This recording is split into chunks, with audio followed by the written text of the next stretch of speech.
I'm very interested in the future world around artificial intelligence and technology and how it's going to change society. Obviously, the pandemic produced some very interesting effects on the global economy. We're still feeling that now with the global recession potentially.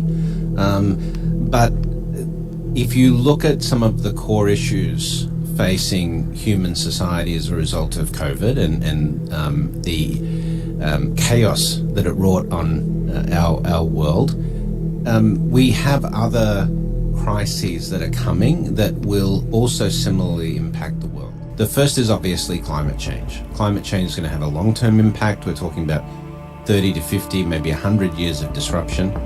And then artificial intelligence as well, in terms of the way we work. And of course, this contributes to the problem of inequality, which we saw also significantly degrade for lower to middle income households around the world during the pandemic. So you combine all of these things, and we've got some fairly serious philosophical issues coming up that humanity needs to solve. And do we have the right tools or the right philosophy to attack those issues based on our current system? The optimal outcome for humanity is a form of technology-based ubiquity that really raises the standards of living for everyone on the planet. And we've got the potential and the resources to do that, but we don't necessarily have the philosophical commitment to that, especially with economies like the US, who obviously see the term socialism and things like that as problematic.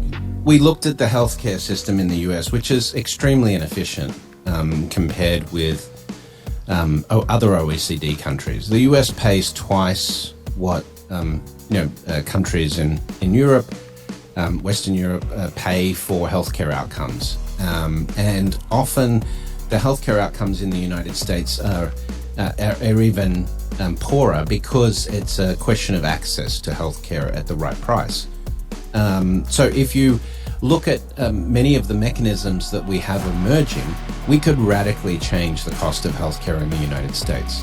About 40% of the current costs in the system are administrative costs, middlemen, big pharma, and so forth. We could reduce those costs by applying artificial intelligence, robotic process automation, to make the industry more efficient.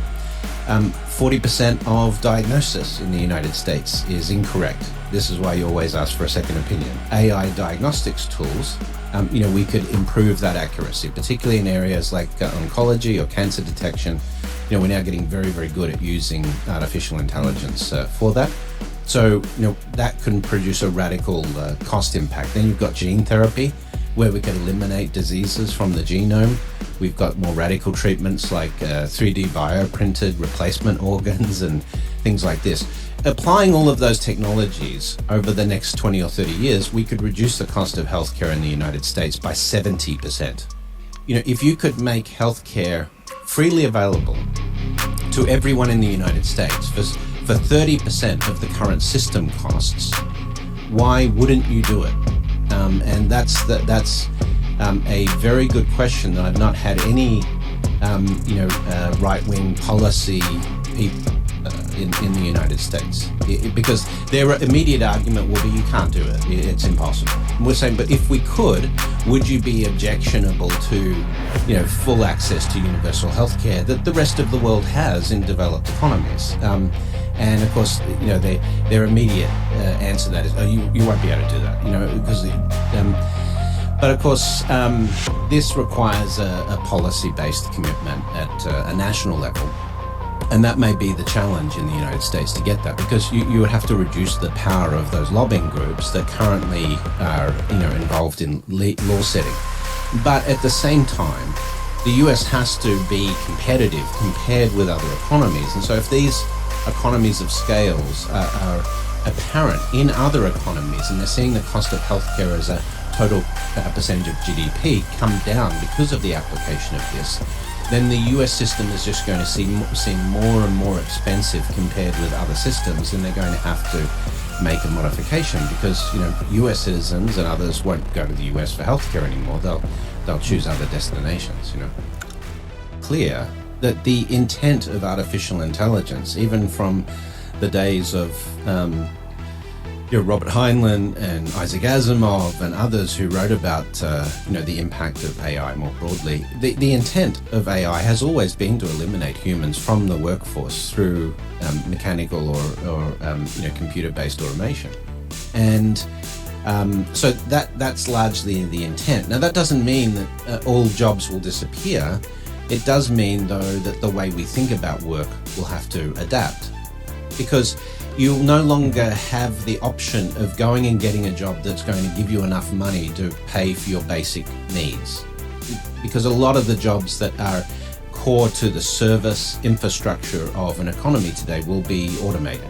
So if you think of supply and demand economics, that classic graph of supply and demand and equilibrium that we were taught in school, Adam Smith, that breaks down because the way we satisfied demand in the past was we hired more people.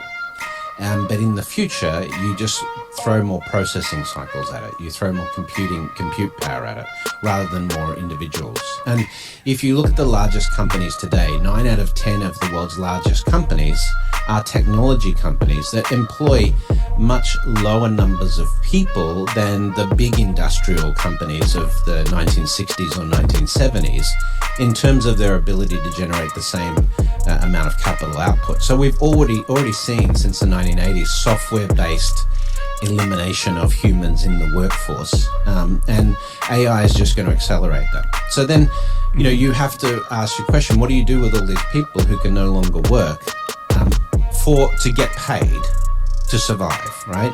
Because today that's we work to put food on the table and a roof over our heads.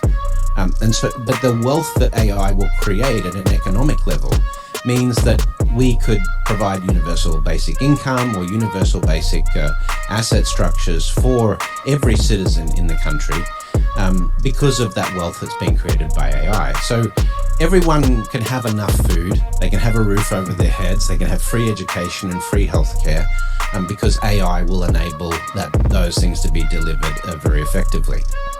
But if the way your economy is structured is that someone's value in the economy is by the amount of production they generate as an employee, then that's going to break down.